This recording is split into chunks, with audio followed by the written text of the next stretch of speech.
You are listening to the Toxic Mold Podcast with Steve Worsley, the toxic mold expert and your number one source for mold consulting and mitigation in the USA.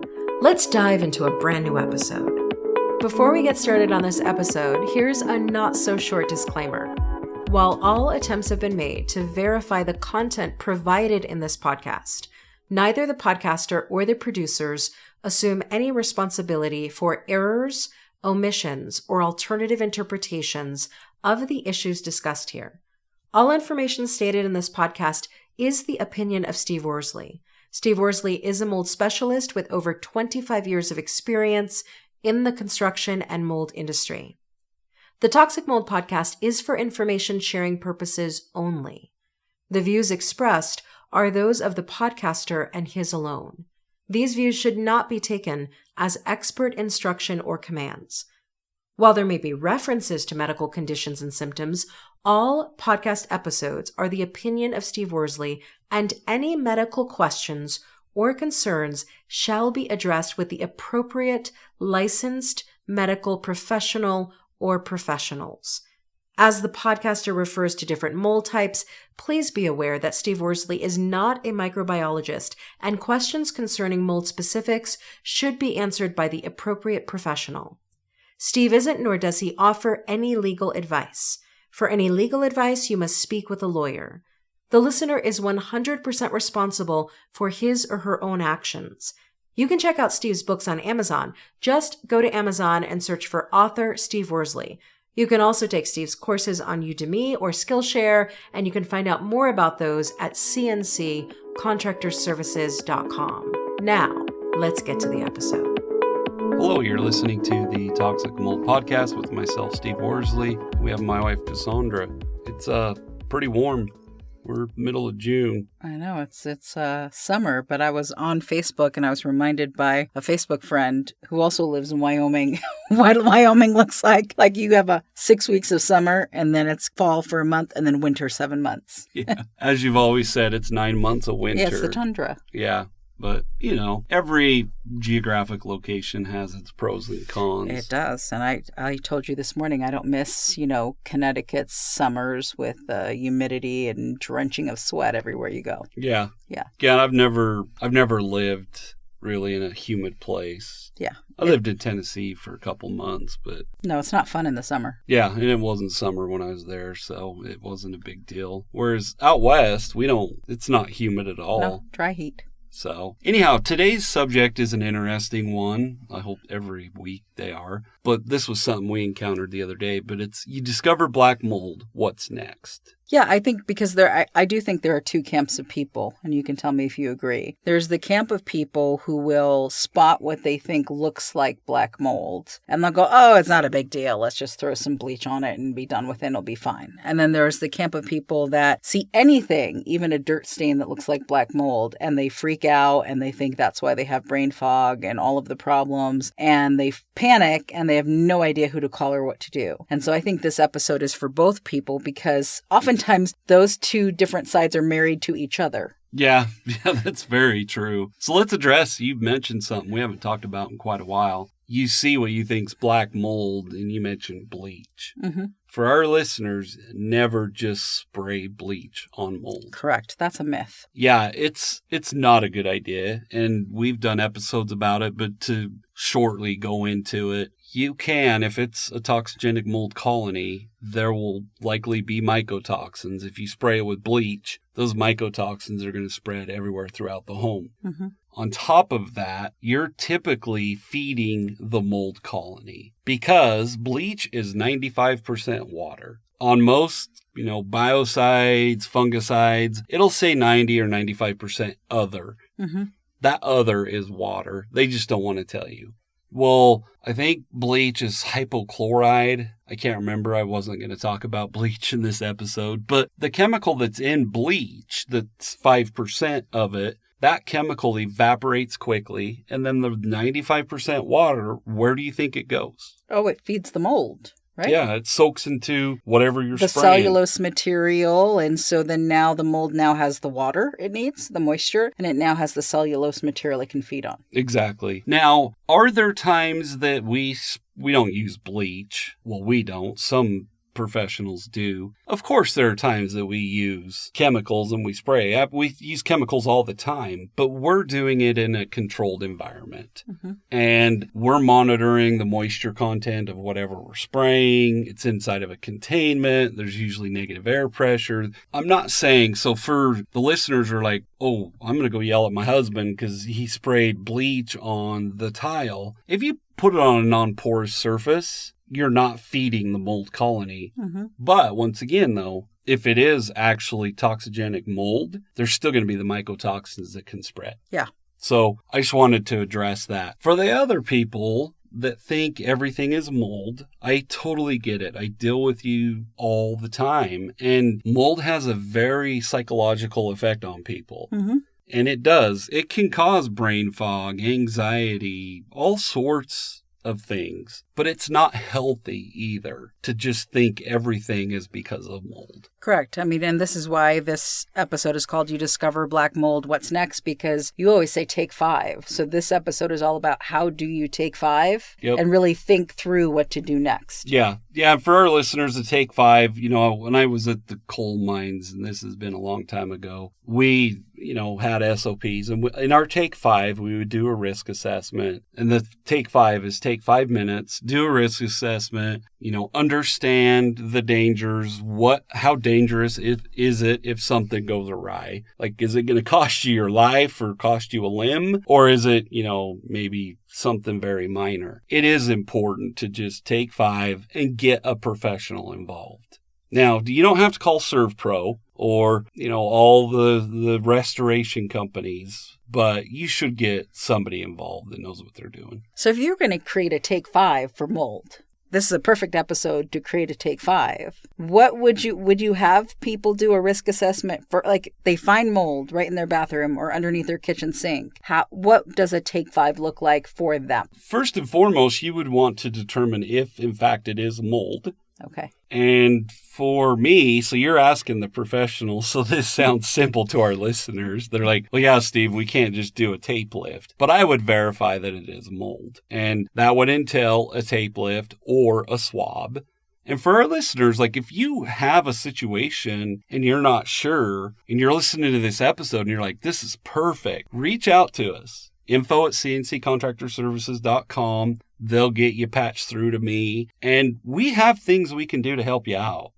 I've sent tape lifts to clients, and then they take the sample and send it to the lab. So first and foremost, I would figure out if it's mold. The second thing I would do is figure out what's causing it. Ah, okay. The reason we are doing this episode, so tell our listeners what gave you the idea for this episode. Yeah, I found what I think is mold in our bathroom, and we're going to test it to see if it is.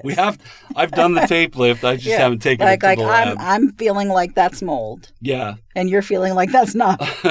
Which, we're in a home that's 4 or 5 years old? Yeah, brand new. Yeah. We've been here since it's brand new. Correct. But we've always kind of wondered, we have an office below this bathroom. It's in our master bath. And remember, there was the time when did you leave the shower on? Remember? All that condensation was in. Yeah, I'd left it. I was trying to clean it. Yeah. So could that have created... No, that wouldn't have created that. Okay. No.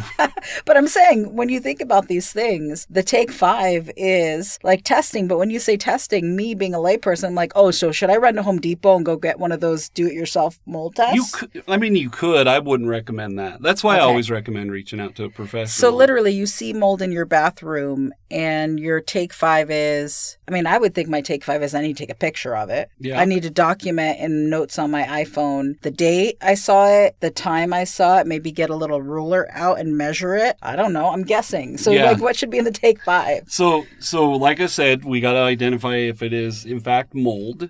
We need to know if it's a toxigenic mold, which doing a tape lift would tell us that. Sometimes it would have to be Stachybotrys or Chaetomium. Then, like I said, what's causing it? So you reference back to one isolated event. Yeah, that could have caused it, but no. We have an office below it, and in even in the wintertime, when the snow's melting on the roof, you can hear this weird drip in there. Yes, and the shower leaks on our bathroom. And that's another thing is there's a minor leak right by the door. Yes. Our listeners are probably like, wow, so the professionals not... Yeah, a brand new house that has a minor leak. This is where we go back to the whole thing of even brand new homes can have no problem. Yeah, exactly. So then you want to figure out what's causing it. Mm-hmm. You know, if you're going to spray it with bleach, that's part of the risk assessment. What could that do to the occupants of the home? Mm-hmm. Another part of that risk assessment would be what rooms are adjacent to this area. Okay. Well, we just told the listeners, you know, our home's 3 levels. So this is on the top level. There's only one level or one room below it. Mm-hmm. It's, you know, it could be part of the entry. I could obviously get my infrared camera out. I could drill a hole in the ceiling, put my borescope up there. But getting back to what I was saying, we want to understand, like, let's say it was our newborn's bedroom. Mm-hmm. Those things are part of the risk assessment. And once again, for our listeners, I don't know their situation. I don't know if they have autoimmune disorders. I don't know if they have Hashimoto's or rheumatoid arthritis or lupus or Sears, which is MS. Yeah, anything. So that's part of that risk assessment, to see and to know and understand what the ramifications would be if you did X, Y, and Z. And X, Y, and Z could be you leave it alone. You do professional remediation. So that's what I would do in the risk assessment. Okay, so definitely the first things first, they need to get somebody, a professional, to test it. Yes. Right? And then they need to figure out what caused it. Right. So they need to deal with whatever is probably still contributing to the issue. Yep. And then they need to get it handled. Exactly. And that's why... And none of that does freaking out about it in the moment help. No, and, you know, let's just say for one of our listeners, you have Lyme's, you have Sears, which is CIRS, chronic inflammatory response syndrome. And let's say you have a teenage daughter. By you freaking out, you're probably going to freak out your teenage daughter. Your husband's going to look at you like you're cuckoo, because most situations I deal with, the husband poo-poos it away. Or it could be flipped. Yeah, and it's usually the wife that's freaked out. Mm-hmm. But my point is by freaking out, and you just said it's not going to fix anything. No, because you need the clarity to actually take 5 Exactly. to then take care of the next steps. Exactly. Okay, so then how do you recommend that listeners test for mold when they find what they believe is visible mold? I mean, would you say getting a at-home test is a good first place? I know you're like, but what if they call people and they're like, we're 3 weeks out, we're 4 weeks out? No, it's just to be clear. And like I've said, this is why I say, like, reach out to me. Mm-hmm. We can probably help you. If for our listeners, you want to address this today, you can go down to your local hardware store and you can buy a DIY kit. Mm-hmm. It's called Mold Armor. Okay. It's usually got a petri dish in there. It's an agar plate, and it has typically a swab in it. You can actually, if you don't want to just swab it and send it to the lab, you can swab it, cut the end of the swab off, put it in the petri dish, and see if it starts growing anything. Okay. And if it does, then you know it's mold. Now, depending on everyone's situation, you could have answers within a few days. Okay. So let's say it is mold. Mm-hmm. At that point, you really should get a professional involved. Okay. And I say this to the listeners that are, I get it, none of us have money trees, but be very careful having your spouse, your dad who's a contractor, your uncle come in and deal with it. Get an actual mold professional involved. And isn't that because while somebody else could do a mold test, like a general contractor or a handyman or woman, just because they can perform the test doesn't mean they can interpret the results. But what I'm saying is don't get them involved to do the work. Oh, but what about interpreting the test results, though? Well, for that, I mean, once again, every situation's different. But if you do a surface sample, it's either negative for mold or it's positive, and they're going to tell you which type. Oh, okay. Okay. So if we know it's mold, yeah, we have an issue. And that's what I'm saying to our listeners. Like, don't go call your dad or your uncle or your brother who's a contractor and get them in there today or tomorrow to start cutting stuff out. Okay. Our situation with the bathroom, I would have to put a containment up. Obviously, I know how to do it. We have a window right there. I can establish negative air. I can deal with whatever I have to deal with. Mm-hmm. I mentioned it earlier, I can drill a hole in the ceiling in the bedroom below, see if it has affected the floor joists in the ceiling for the level below. That's why you just don't start cutting into stuff, especially, and you can have a friend or relative that's a custom builder. They don't know how to address mold. Well, they probably don't. So what you're really saying is those people who think they're weekend warriors who know it all, they should probably not touch the mold issue that they suspect they have. Yeah. They should get a professional who does this all the time involved, so they're not actually creating a bigger problem. Right. Even for our listeners, even if you're saying, well, we don't have the money for it, at least get a professional, whether it's me or anybody else, get someone involved to walk you through the proper steps. Like, we can write a scope of work. Mm-hmm. We can write the remediation protocols. We can suggest PRV testing methods. Like, just get somebody involved, even if you're going to have a non-qualified person remove